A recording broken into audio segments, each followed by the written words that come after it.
భార్యాభర్తల మధ్య సంభాషణ. భార్య: గత 4 సంవత్సరాలుగా నేను వ్రతాలేమీ చేయడం లేదు. భర్త: అయితే అని అడిగాడు. భార్య: అయినా మీరు ఆరోగ్యంగా ఉన్నారు అన్నది. భర్త: నేను ఆరోగ్యం మీద అంత శ్రద్ధ తీసుకుంటున్నాను మరి అన్నాడు. భార్య: నేనేం వెర్రిదానిలా కనిపిస్తున్నానా?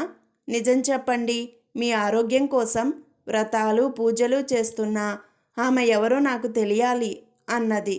భర్త ఆ అని నోరు తెరిచాడు. ఒక వ్యక్తి కంగారుగా బస్సు ఎక్కి, ఈ బస్సు ఎక్కడెక్కడ ఆగుతుంది అని డ్రైవర్ని అడిగాడు.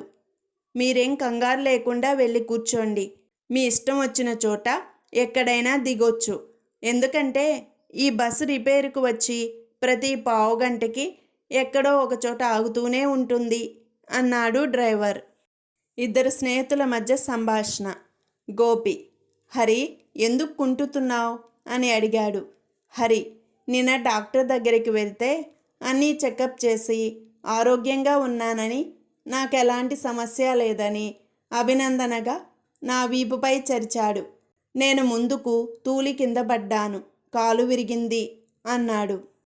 అత్తగారికి కోడలికి మధ్య సంభాషణ. అత్తగారు: ఇంట్లోకి కుక్క దూరి ఆహార పదార్థాలను తింటుంటే దాన్నే చూస్తూ ఉన్నావేంటి అని అడిగింది కోడల్ని. కోడలు: మీరే కదా నేను బయటికి వెళ్తున్నాను, కుక్క దూరుతుంది చూడు అన్నారు అని అన్నది. భార్యాభర్తల మధ్య సంభాషణ.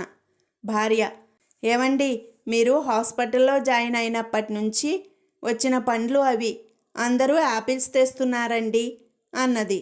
భర్త: ఈసారి ఎవరైనా వస్తే యాపిల్స్ బదులు టమోటా తెమ్మని బోర్డు తగిలించవే, టమోటా చారు తిని చాలా రోజులైంది అన్నాడు. డాక్టర్కి పేషెంట్కి మధ్య సంభాషణ.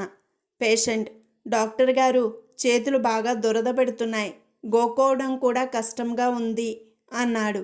డాక్టర్: సరే, ఇంజెక్షన్ ఇస్తా, దురద తగ్గిపోతుంది అని అన్నాడు. పేషెంట్: ఇంజెక్షన్ వద్దు డాక్టర్, నాకు చాలా భయము, గోళీలు ఇవ్వండి సారు అన్నాడు.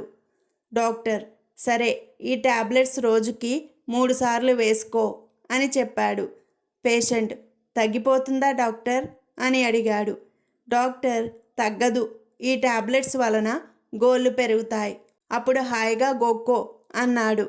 పేషెంట్: డాక్టర్ గారు, అర్థమైంది, ఇంజెక్షన్ ఇవ్వండి అని అన్నాడు పేషెంట్.